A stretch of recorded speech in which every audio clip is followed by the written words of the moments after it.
Hi guys, welcome back to Good By Grains. Today we are going to kind of be making a little bit of a tapas type appetizer. First things first, Denver is in the big game tomorrow, which is awesome. So that's what I will be doing tomorrow, is watching football all day. So this recipe kind of is a little bit of inspiration from some Spanish tapas. I don't actually know what they call this, and depending on which restaurant you go to, and kind of how they decide to make it, it's a little different. But it's basically normally potato, some type of like fried or over easy type egg with some type of ham or meat or something on top, and it's a really popular tapas type menu item, I guess.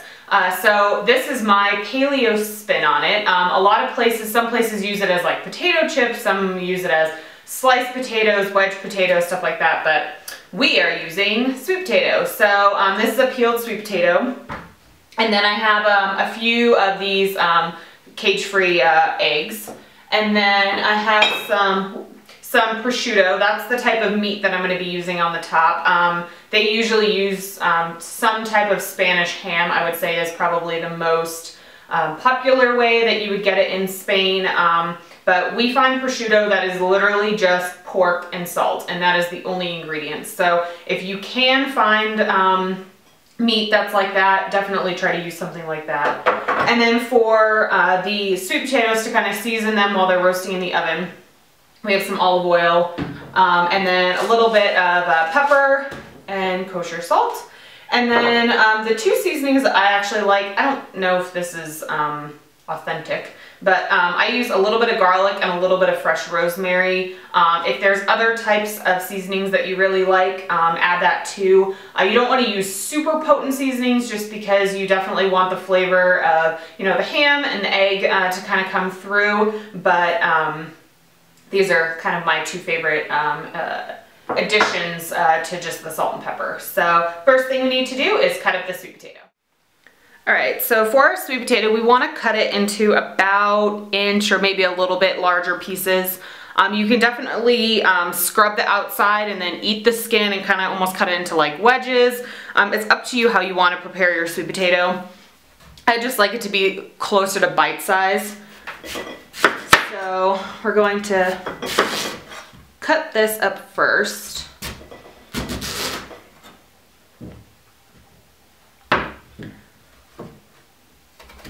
And now I've lined a baking sheet with foil, because if you've been watching me for any length of time, you know that I don't like to scrub baking pans. So we are just going to add the sweet potato straight on to the pan.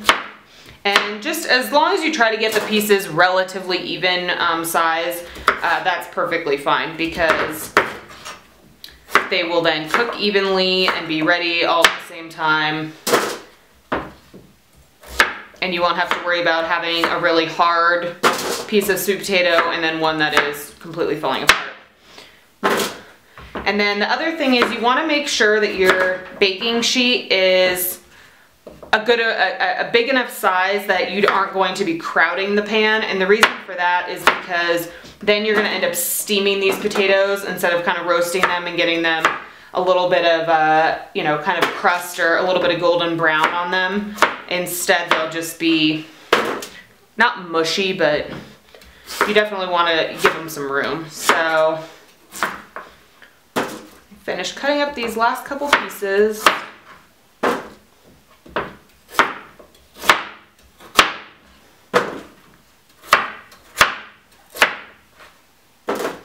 Okay, so we can move this out of the way, and then we can add our seasoning. So I usually add a healthy pinch of salt. It's probably close to a teaspoon, and part of that is because a lot of it ends up getting left kind of on the pan. And then just a few rounds of cracked black pepper, and then you can just kind of dump your additional flavor seasonings on if you're using rosemary and garlic like I am, or whatever else you want to use.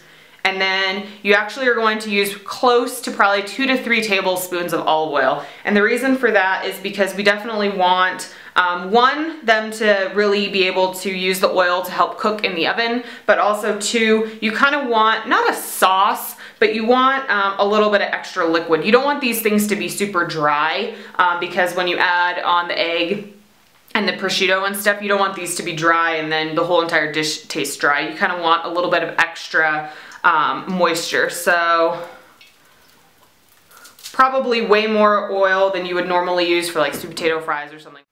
And then now, as usual, you want to make sure you have the super clean hands, and we're just going to mix everything together to kind of evenly spread out all of the seasonings and spices.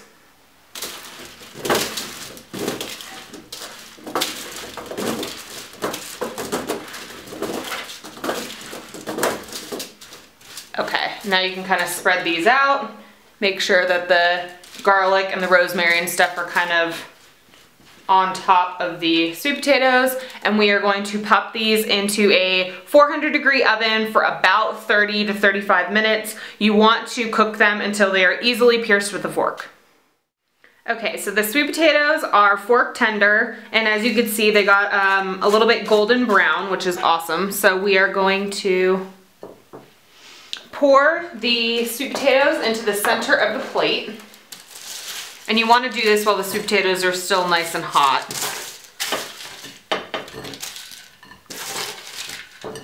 And I would certainly advise using a big plate so that you don't worry about getting sweet potatoes all over the place. And then any of this leftover oil you can just kind of drizzle right over the top. You want all of that flavor. And then you can kind of just, using this spatula, sort of get all of it into sort of the center. Should be careful because they are very warm. And then you are going to evenly distribute the prosciutto over the top. So if you want to, you can pop the prosciutto into the microwave for, you know, I don't know, a minute or 30 seconds, something like that, to warm it up. But luckily the heat from the sweet potato will warm the prosciutto up, but you certainly can pop it in the microwave if you want it nice and piping hot. So you can kind of evenly spread that around. And then these are my fried eggs that I made. As you can see, the yolks are still kind of, they're going to be runny, but the egg white is cooked. So what you're gonna do is you're gonna put this right over the top, and then if the yolk breaks, that's perfectly fine, because otherwise you are going to break them, because what that yolk does is going to create the sauce for the potato. So you can kind of just lay this right across, and then you can just, all you need to do is you can either use a knife or you can use the spatula and just kind of tap it, and you will see the yolk start to pour out all over the prosciutto and the potatoes. So this is a perfect dish to serve for breakfast or brunch, definitely as an appetizer or pretty much any time of day. So I will see you guys next week, and go Broncos. Bye.